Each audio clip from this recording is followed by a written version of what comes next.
साथियों, नमो बुद्धाय। मैं आपका मित्र अशोक। मैंने पूर्व वीडियो में आप लोगों को बुद्ध के 4 आर्य सत्यों के बारे में, 4 श्रेष्ठ सत्यों के बारे में बताया था। अब उन्होंने बताया कि सबसे बड़े दुख का जो कारण है वो है तृष्णा, और तृष्णा से मुक्ति के लिए जो उन्होंने मार्ग बताया था उस मार्ग को उन्होंने अष्टांगिक मार्ग का नाम दिया। और आज मैं आपको अष्टांगिक मार्ग के, बुद्ध के अष्टांगिक मार्ग के बारे में बताऊंगा, जो बुद्ध ने अपने प्रथम उपदेश में उन 5 भिक्षुओं को सारनाथ में दिया, रिस्पत्तन में दिया। मैं उन्हीं आर्य सत्यों को, उन्हीं अष्टांगिक मार्ग को आपके सामने पढ़ करके स्पष्ट कर रहा हूँ। कृपया इसको पूरा सुने ध्यान से, उसका मनन करें, चिंतन करें और ज़्यादा से ज़्यादा लोगों को इस बात को, इस संदेश को, बुद्ध के अष्टांगिक मार्ग को पहुँचाने का कष्ट करें। प्रथम अष्टांगिक मार्ग के बारे में बुद्ध कहते हैं कि पहला अंग सम्यक दृष्टि है। प्रथम अष्टांगिक मार्ग के बारे में बताते हुए बुद्ध कहते हैं कि सम्यक दृष्टि, सम्यक दृष्टि वह प्रथम अष्टांगिक मार्ग है जिसके माध्यम से लोग अपनी सृष्टि में जो वस्तु जैसी दिखाई पड़ती है उसे वैसा ही देखना चाहिए। बुद्ध कहते हैं कि संसार में जो जैसा दिख रहा है उसको वैसा ही देखो, वैसा ही जानो। किसी के बताए हुए, किसी के कल्पित किए हुए स्पष्टीकरण को मान करके, सुन करके उस पर भरोसा मत कर लेना। जो जैसा संसार में दिखता है उसी को वैसा ही उसको मानने का प्रयास करना। आगे कह रहे हैं कि जो वस्तु बुद्धिगम्य न हो, इंद्रियगम्य न हो, उसकी निराधार कल्पना न करना चाहिए। बुद्ध कह रहे हैं कि ऐसा कोई कल्पना वाली चीज, कल्पना वाली बात, कल्पना के रूप में कोई व्याख्या कर दिया गया हो लेकिन वो बुद्धि में मैं समझ में नहीं आ रहा हो, बुद्धि और विवेक से हमारे उस बात समझ में नहीं आती है, कोई इंद्रियों के द्वारा भी उसका अनुभव नहीं हो पा रहा है, तो ऐसे निराधार कल्पना को सत्य मान करके उसको पकड़ मत लेना, उसको सदैव त्याग देना। वो सर्वथा त्यागने के योग्य है। और दूसरे अष्टांगिक मार्ग के बारे में बताते हुए बुद्ध कहते हैं कि दूसरा अष्टांगिक मार्ग क्या है? सम्यक संकल्प। अपने लिए शुभ लक्ष्य निर्धारित करने के बाद उससे विचलित न हो, पर मनुष्य को अपनी शक्ति का अनुमान करने के पश्चात ही लक्ष्य निर्धारित करना चाहिए। व्यर्थ मन के लड्डू खाने से कोई लाभ नहीं होता। बुद्ध कहते हैं कि दूसरा जो अष्टांगिक मार्ग है वो सम्यक संकल्प है। सम्यक संकल्प का मतलब क्या है? कि अपने हित के लिए, अपने लाभ के लिए, अपने शुभ के लिए, अपनी शुभ की इच्छा के लिए एक लक्ष्य निर्धारित करें और निर्धारित करने के पश्चात उस पर अडिग हो जाएं और कठोर, एकदम बिल्कुल दृढ़ निश्चय के साथ में उस पर डटे रहें। लेकिन आगे बुद्ध कहते हैं कि जो लक्ष्य निर्धारित करना, वो लक्ष्य ऐसा लक्ष्य होना चाहिए कि जो आपकी शक्ति के अनुमान के हिसाब से हो।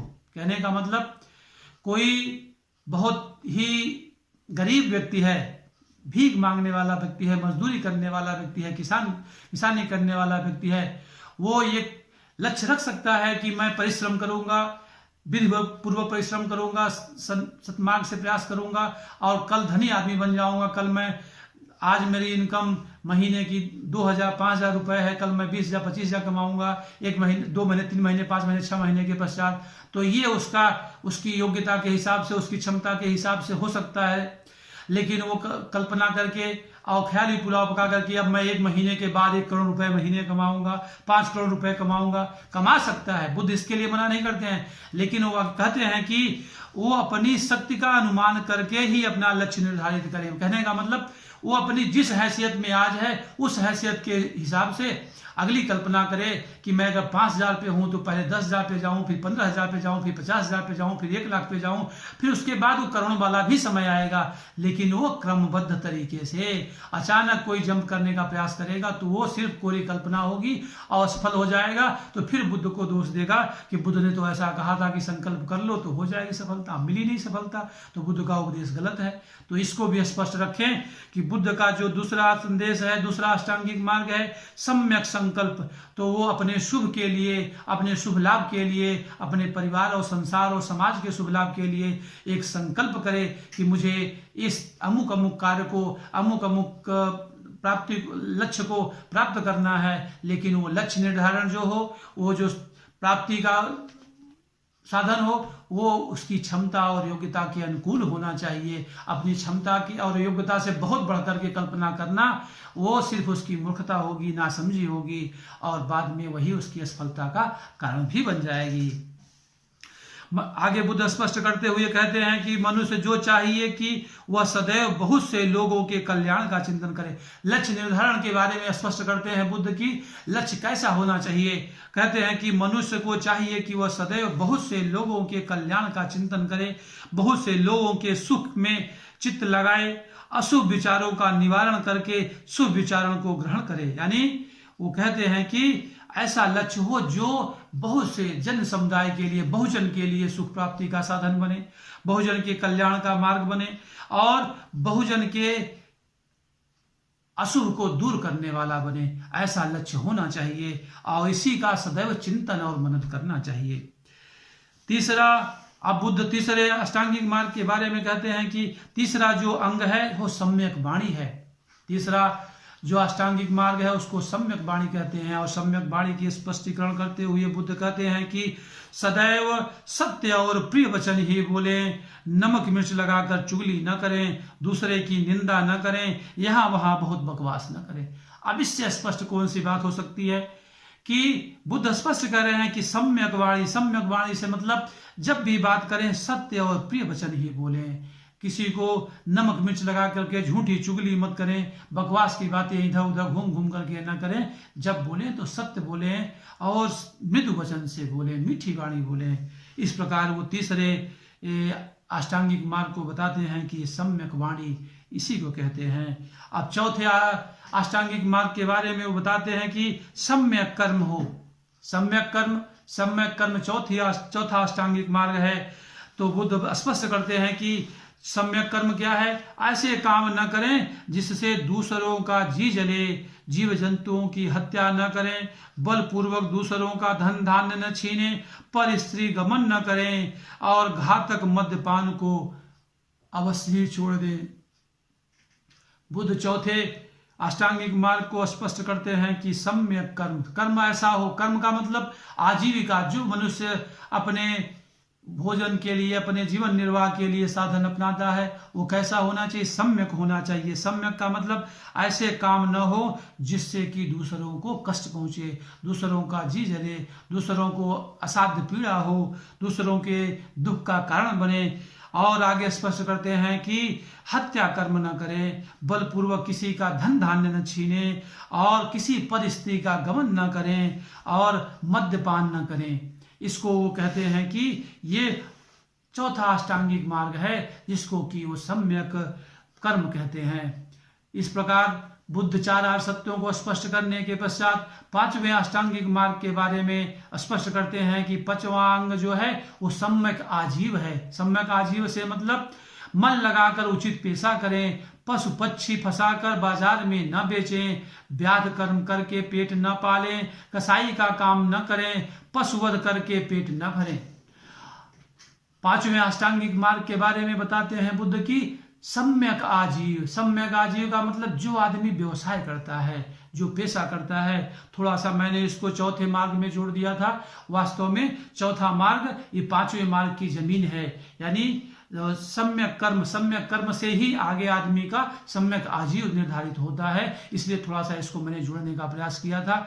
अब आगे बुद्ध स्पष्ट कर रहे हैं कि सम्यक आजीव से मतलब जो उसके जीवकोपार्जन का साधन हो कैसा होना चाहिए कि वो उचित पेशा हो, जिसकी जो निंदनीय न हो, जिससे दूसरे को कष्ट न पहुंचता हो। उसके लिए वो स्पष्ट करते हुए कहते हैं कि पशु पक्षी फंसाकर बाजार में न बेचें। यानी पशु पक्षियों को, वो निरीह प्राणियों को आप बांध करके पकड़ करके बाजार में बेचने का काम न करें, व्याध कर्म न करें, कसाई का काम न करें। व्याध कर्म यानी वो भी पशु पक्षियों को बांध करके बेचना, इधर उधर का काम करना न करें, किसी को मारे पीटे न, कसाई का काम न करें यानी जानवरों को काट करके बेचने का काम न करें, पशुवध करके पेट न भरें। पशुओं का कसाई का काम, पशुवध का काम, व्याध कर्म लगभग एक दूसरे के मिलते जुलते हैं। तो इस प्रकार से जिससे दूसरे जंतुओं की, दूसरे जीवों की हानि करके आप धन प्राप्ति का माध्यम न बनाएं, इसके बारे में बुद्ध कहते हैं कि ऐसा जीविकोपार्जन का साधन नहीं होना चाहिए। जीविकोपार्जन का साधन ऐसा हो कि दूसरों की सुख समृद्धि में, दूसरों की जीविका में वो और लाभ पहुंचाने वाला हो और दूसरों को कष्ट देने वाला न हो, चाहे वो पशु पक्षी हो और चाहे जानवर हो, किसी को भी दुख न मिलने, किसी को भी जीवन की हानि न हो, ऐसा आजीविका होनी चाहिए। और आगे बुद्ध कहते हैं कि जो स्वाभिमान को निरंतर चोट पहुंचाने वाला हो तथा जो दूसरों के कल्याण का हनन करने वाला हो, ऐसी निंदित आजीविका का संसार में कभी कोई अनुसरण न करे। बुद्ध स्पष्ट कर देते हैं कि जिससे दुख होता है, जिससे दूसरों की हानि होती है, जिससे किसी जीव जंतु और मनुष्यों पशु पक्षियों की हानि होती है, ऐसी आजीविका का अनुसरण कतई न करें, बल्कि आप दूसरे कर्म करें जिससे कि सभी का कल्याण हो, सभी एक दूसरे का मदद कर सके, मददगार हो।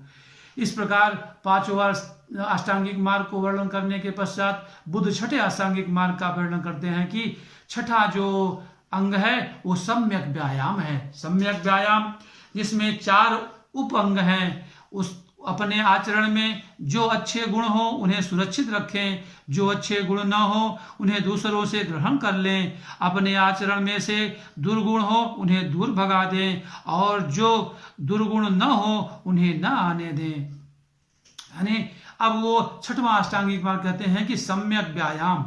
सम्यक व्यायाम, आप सम्यक व्यायाम के भी वो 4 उपखंड बताते हैं कि सम्यक व्यायाम किस किस तरीके से होता है।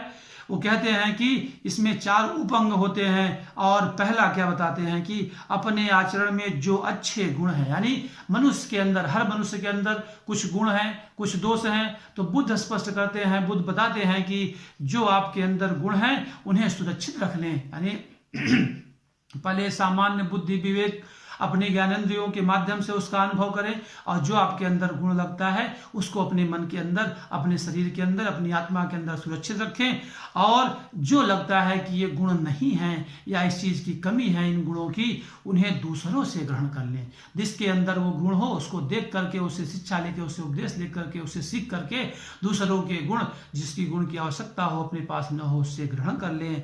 और कहते हैं कि अपने आचरण में जो दुर्गुण हो उन्हें दूर भगा दें। और कहते हैं कि जो अपने अंदर दुर्गुण है उसको दूर कर दें, यानी दुर्गुणों को समाप्त करने की कोशिश करें और सद्गुणों का आवाहन करें। और जो दुर्गुण नहीं है, यानी जो सद्गुण है, उसको बाहर न जाने दें, उसको अपने अंदर रोक लें। यानी सद्गुण को अपने अंदर रोकें और दुर्गुण को दूर भगा दें। जो गुण अपने अंदर है, सद्गुण अच्छाई है, उसको अपने अंदर रोक कर रखें और जो नहीं है वो दूसरों से सीख लें। यही उन्होंने सम्यक व्यायाम के बारे में स्पष्ट करते हुए बुद्ध ने उपदेश दिया।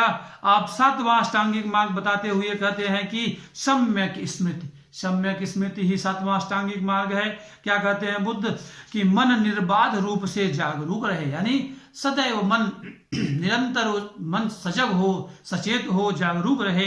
जो कुछ खाएं, जो कुछ पिएं, जो कुछ बोलें या अन्य कोई भी शारीरिक कर्म करें उसे याद रखें। यानी जो हम खाते हैं, जो पीते हैं, जो बोलते हैं और जो शारीरिक कर्म करते हैं उसको बहुत ही ध्यान से, बहुत ही अच्छे से उसको याद रखें।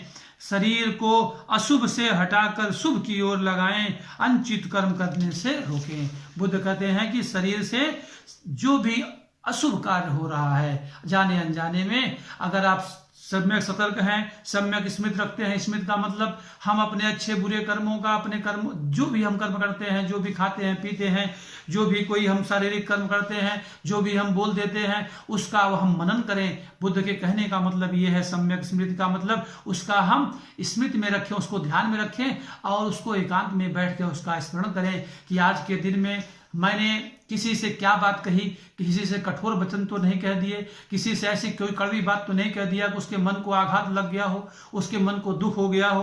कुछ मैंने ऐसा तो नहीं खा लिया कि जो मुझे नहीं खाना चाहिए था, जो अपथ्य था, जो मेरे शरीर के लिए और जो मेरी आजीविका के हिसाब से वो सुटेबल नहीं था, उपयोगी नहीं था, मैंने उसको खा लिया। मैंने कुछ ऐसा पेय पदार्थ पी लिया जैसे मदिरा या तो फिर कोई मद्यपान कर लिया जो कि मुझे नहीं करना चाहिए था, या फिर मैंने कोई ऐसा शारीरिक कर्म तो नहीं कर दिया जिससे दूसरों को, बहुजन को कष्ट पहुंचा हो, किसी शरीर को, किसी मनुष्य को, किसी पशु पक्षी को, किसी जीव को कोई दुख पहुंचा हो, उसको कष्ट हुआ हो, उसको आघात लगा हो, ऐसा कर्म तो नहीं कर दिया। अगर हम सम्यक स्मृति रखते हैं तो उसे अवश्य ही याद रखेंगे, और जब हमको ये महसूस होगा कि हमने ये गलत कर लिया, ये गलत खा लिया, ये गलत पी लिया, ये गलत हमने वचन बोल दिया, तो निश्चय ही हम उसको दुरुस्त करने का, अगर हम बुद्ध की शिक्षाओं को मानते हैं तो निश्चय ही उसको हम दुरुस्त करने का प्रयास करेंगे, और आने वाले समय में अपनी सम्यक वाणी का उपयोग करेंगे और सम्यक वाणी से लोगों को प्रभावित करेंगे, सम्यक कर्म करेंगे, सम्यक वाणी का प्रयोग करेंगे और अपने दुर्गुणों को दूर करेंगे। इसी से बुद्ध कहते हैं कि शरीर को शुभ से हटाकर, अशुभ से हटाकर शुभ की ओर लगाएं, अनुचित कर्म करने से रोकें। यानी हमेशा शुभ कर्म करें, अनुचित कर्म करने से बचें। मन जब चिंतन मनन का काम करे तो उसकी जांच करता रहे, मन के भीतर उत्पन्न होने वाले सभी विचारों को देखता रहे, मन को बुरे मार्ग पर भटकने न दे, बुरे विचारों को मन के भीतर आने न दे।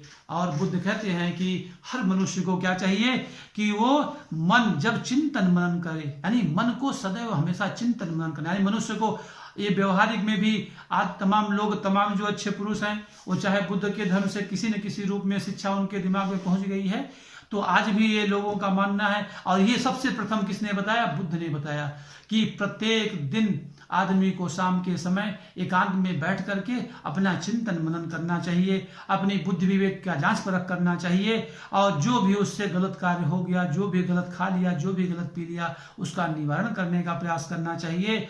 और आगे वो क्या कहते हैं कि मन के भीतर जो नाना प्रकार के विकार उत्पन्न होते हैं, उसको भी मन बहुत ही निरपेक्ष भाव से, निर्विकार भाव से उसको देखता रहे। और बुद्धि को ये चाहिए कि वो बुरे मार्ग पर अपने को भटकने न दे, बुरे मार्ग पर, गलत रास्ते पर जाने न दे, शुभ और अशुभ का विचार करके सही मार्ग पर चले। और इस प्रकार से वो 7वां अष्टांगिक मार्ग स्पष्ट करते हुए बुद्ध सम्यक स्मृति की बात कहते हैं। और अब वो 8वां अष्टांगिक मार्ग सम्यक समाधि को बताते हैं कि सम्यक समाधि 8वां अष्टांगिक मार्ग है। और सम्यक समाधि को स्पष्ट करते हुए कह रहे हैं बुद्ध कि चित्त की एकाग्रता ही सच्ची समाधि है, यानी चित्त को एकाग्र करना ही सच्ची समाधि है। अतः चित्त को इधर उधर भटकने न दें। जब तक कठोर लक्ष्य प्राप्त न हो जाए तब तक निरंतर उसे पाने का प्रयास करते रहें। अब बुद्ध 8वें अष्टांगिक मार्ग को स्पष्ट करते हुए कहते हैं कि मनुष्य को चाहिए कि वो चित्त को एकाग्र करे। चित्त दुनिया प्रकार के सांसारिक मोह माया के बंधनों में, ईर्ष्या तृष्णा काम भावना के बंधनों में वशीभूत होकर के इधर उधर भटकता न रहे। चित्त एकाग्र हो, शांत हो, और जब चित्त और एकाग्र और शांत होगा तो अपना लक्ष्य वो पाने में आसान हो जाएगा।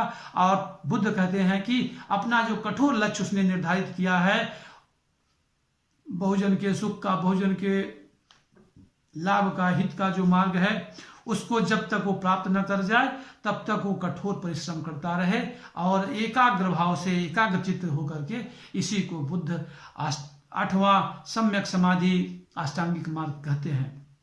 इस प्रकार बुद्ध ने कहा कि हे भिक्षुओं, मैंने जिस प्रकार से मध्यम मार्ग के 8 अंगों का वर्णन किया है, उसी प्रकार से सदैव अभ्यास करके शरीर और मन को स्वस्थ रखना चाहिए।